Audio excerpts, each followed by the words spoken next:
الحمد لله نحمده ونستعينه ونستغفره ونؤمن به ونتوكل عليه ونعوذ بالله من شرور أنفسنا ومن سيئات أعمالنا من يهد الله فلا مضل له ومن يضلله فلا هادي له ونشهد أن لا إله إلا الله وحده لا شريك له ولا نظير له ولا معين له ولا مشير له ولا مثال له ولا مثل له ونشهد أن سيدنا وسندنا وشفيعنا وحبيبنا ومولانا محمدا عبده ورسوله أما بعد فقد قال الله تبارك وتعالى في القرآن المجيد والفرقان الحميد فأعوذ بالله من الشيطان الرجيم بسم الله الرحمن الرحيم قل إن صلاتي ونسكي ومحياي ومماتي لله رب العالمين صدق اللہ العظیم۔ قبل اس کے بعد شروع ہوں، ایک مرتبہ بلند آواز کے ساتھ درود شریف پڑھیں۔ اللہم صلی علی سیدنا مولانا محمد وعلی آل سیدنا مولانا محمد وبارک وسلم کما تحب وترضى عدد ما تحب وترضى یا کریم۔ میرے محترم بزرگوں اور دوستوں اور عزیز ساتھیوں، یہ ذی الحجہ کا مہینہ ہے جو اسلامی سال کے اعتبار سے سب سے آخری مہینہ ہے، اور اس کے بعد کا جو مہینہ وہ محرم کا ہے جو ابتدائی سال کا ہے۔ اگر آپ غور کریں گے تو آپ کو ایک بات یہ پتہ چلے گی کہ اسلامی سال کی ابتدا بھی شہادت اور قربانی سے ہے، اور اسلامی سال کی انتہا بھی قربانی سے ہے۔ گویا قربانی اس امت کا خاصہ ہے۔ یوں تو قربانی تمام انبیاء کرام کے زمانے میں رہی ہے، لیکن شکل و صورت الگ ہے۔ پہلے زمانے کے اندر قربانی کا طریقہ یہ ہوا کرتا تھا کہ جو انسان قربانی کرنا چاہتا وہ اپنی قربانی کا مال جو ہے، وہ جانور کے اعتبار سے ہو یا جو بھی ہو، وہ مال جو ہے کسی جگہ لا کے رکھ دیتا، آسمان سے آگ آتی اور اس کو جلا دیتی۔ جس کے لیے آسمان سے آگ آ گئی سمجھو کہ اس کی قربانی قبول ہو گئی، اور جس کی قربانی وہیں رکھی رہی تو سمجھو کہ اس کی قربانی کو رد کر دیا گیا۔ یہ اللہ تبارک و تعالیٰ کا خصوصی انعام ہے اس امت کے اوپر کہ اللہ تبارک و تعالیٰ نے اس امت کے لیے قربانی کو واجب بھی قرار دیا، اور قربانی کو اس امت کے لیے حلال کر دیا کہ ابھی قربانی ہے تم نے کی ہے، اس قربانی کے جانور کا گوشت بھی تم ہی کھاؤ اور دوسروں کو کھلاؤ۔ گویا اللہ تبارک و تعالیٰ کی طرف سے یہ اس طرح کا عمل ہوا کہ اللہ تبارک و تعالیٰ نے اپنے لیے جو قربانی کر رہا ہے اس قربانی کو گویا کہ ہاتھ لگا دیا کہ اب یہ قبول ہو گئی، اب یہ تمہارے استعمال کے لیے ہو گئی۔ ایک واقعہ لکھا ہے کتابوں کے اندر کہ ہارون رشید رحمۃ اللہ علیہ کے زمانے میں کسی دیہات کے اندر ایک شخص رہا کرتا تھا، تو اس علاقے کے اندر ذرا قحط ہوا تو اس نے سوچا کہ چلو بادشاہ سلامت کے یہاں جاتے ہیں اور ان سے کچھ مدد مانگتے ہیں۔ تو اس کے دل میں یہ خیال آیا کہ میں بادشاہ کے یہاں جا رہا ہوں، کچھ نہ کچھ تحفہ لے کے جانا چاہیے کہ تحفہ پیش کروں گا تو تحفے کے بدلے مجھے کچھ نہ کچھ مل جائے گا۔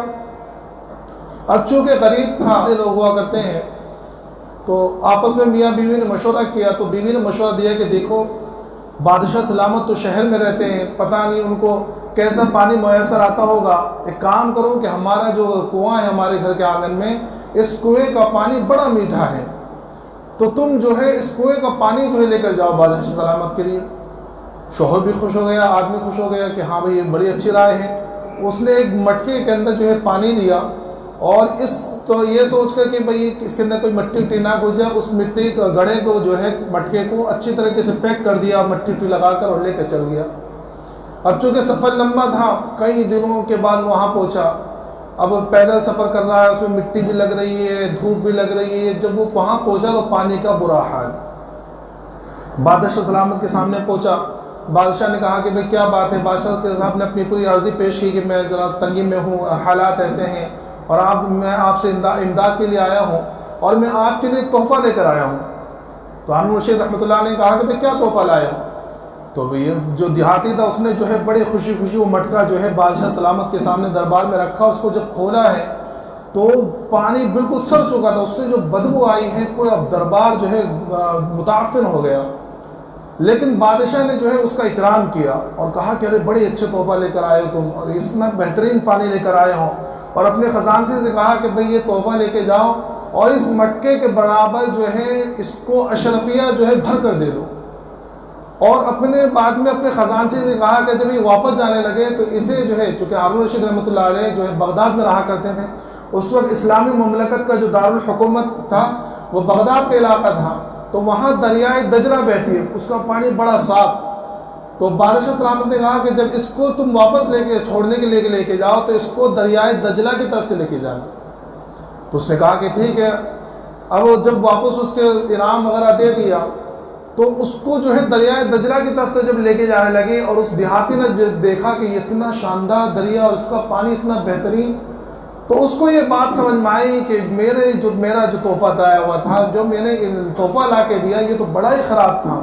یہ تو بادشاہ سلامت کا مجھ پر انعام ہے, احسان ہے کہ اس نے میرے ایسے تحفے کو قبول کر لیا, ورنہ ہونا تو یہ چاہیے تھا کہ مجھے سزا دیتا. بالکل یہی شکل و صورت ہماری ساری عبادات کی ہے کہ ہماری عبادات اس گندے پانی کی قدر بھی نہیں ہے جیسے عبادات ہم کرتے ہیں.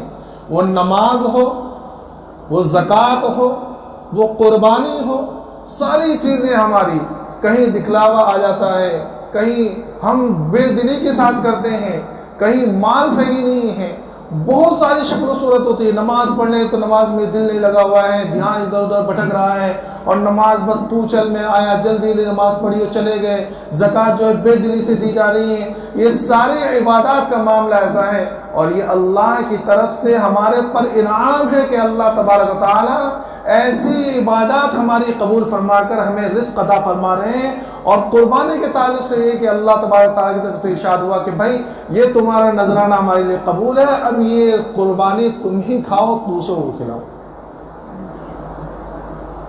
تو یہ قربانی اور جو یہ عبادات ساری ہیں یہ اللہ کی طرف سے ہمارے اوپر انعام و احسان ہے کہ اللہ ان کو قبول فرما لے. ابھی جو ایام چل رہے ہیں یہ ایام بڑے عظیم الشان ایام ہیں. ان میں نے بتلایا تھا کہ دو ایسی عبادتیں ہوتی ہیں جو ان ایام کے علاوہ ہو ہی نہیں سکتی. ایک تو بہت عظیم الشان عبادت جو ہے وہ حج کی عبادت جو ابھی مکمل ہوئی ہے, اور بہت سارے حاجیوں نے حج کیا ہے. اللہ ان تمام کے حج کو قبول فرمائے اور ان تمام کی دعاؤں کے اندر ہم تمام کا حصہ نصیب فرمائے. کہ حج کی عبادت اور حج میں نے بتلایا تھا کہ حج یہ حج کا فلسفہ اصل میں یہ ہے کہ اللہ کے یہاں اور اسلام میں اجتماعیت کی بہت زیادہ اہمیت ہے. کہ اللہ تبارک تعالیٰ نے, آپ نماز کے لیے دیکھیں, ایک انسان گھر کے اندر نماز پڑھ رہا ہے ایک ثواب ملے گا. حالانکہ اگر نماز پڑھ لے تو اللہ اگر نماز کا حکم دے دیتا ہے گھر میں پڑھ لو تو پڑھ سکتے تھے, لیکن نہیں, اللہ تبارک تعالیٰ نے دن میں 5 دن اپنے محلے والوں کا اجتماع رکھا کہ بھئی تم آ کے نماز کے اندر یہاں مسجد میں نماز پڑھو. کیوں؟ کیونکہ اللہ کو اجتماعیت پسند ہے, یہ محلے والوں کا. پھر اس کے بعد ہفتے میں ایک دن پوری بستی والوں کا, کہاں کہ جامع مسجد میں جمعے کی نماز پڑھو. اور پھر اس کے بعد پورے شہر والوں کا سال کے اندر ایک مرتبہ اجتماع, کہاں جو ہے عیدگاہ کے اندر. اور پھر ایک اجتماع رکھا ہے جو پوری زندگی میں, ویسے تو سال بھر میں ہوتا ہے لیکن کم از کم ایک انسان کے لیے پوری زندگی میں ایک مرتبہ ادا کرنا ہوتا ہے, وہ حج. کہ پوری دنیا کا اجتماع رکھ دیا تاکہ وہاں ہر نسل کے لوگ, ہر فرقے کے لوگ اور ہر طرح کے لوگ, گورے بھی آ رہے ہیں, کالے بھی آ رہے ہیں, غریب بھی, مالدار بھی, اور چھوٹا بھی, بڑا بھی, عورت بھی, آدمی بھی, اور الگ الگ نسل کے لوگ, الگ الگ زبان بولنے والے لوگ, تمام لوگ وہاں جمع ہو رہے ہیں. تمام وہاں جمع ہو کر اب اسلام کی اجتماعیت کا مظاہرہ کر رہے ہیں. یہ عبادت حج کی ہے. دوسری عبادت قربانی کی, کہ ان ایام کے علاوہ قربانی اور ایام میں ہو نہیں سکتی. اور اصل دیکھا جائے تو اصل میں نے جو آیت پڑھی ہے, قل ان صلاتي ونسكي ومحياي ومماتي لله رب العالمین, یہاں اللہ تبارک و تعالیٰ نے 4 چیزوں کا ذکر کیا. کیا فرمایا؟ قل ان صلاتي, اے نبی جی آپ کہہ دیجیے کہ ان صلاتي, کہ میری نماز, ونسكي اور میری قربانی, ومحیایا اور میری زندگی, ومماتی اور میری موت, کیا ہے؟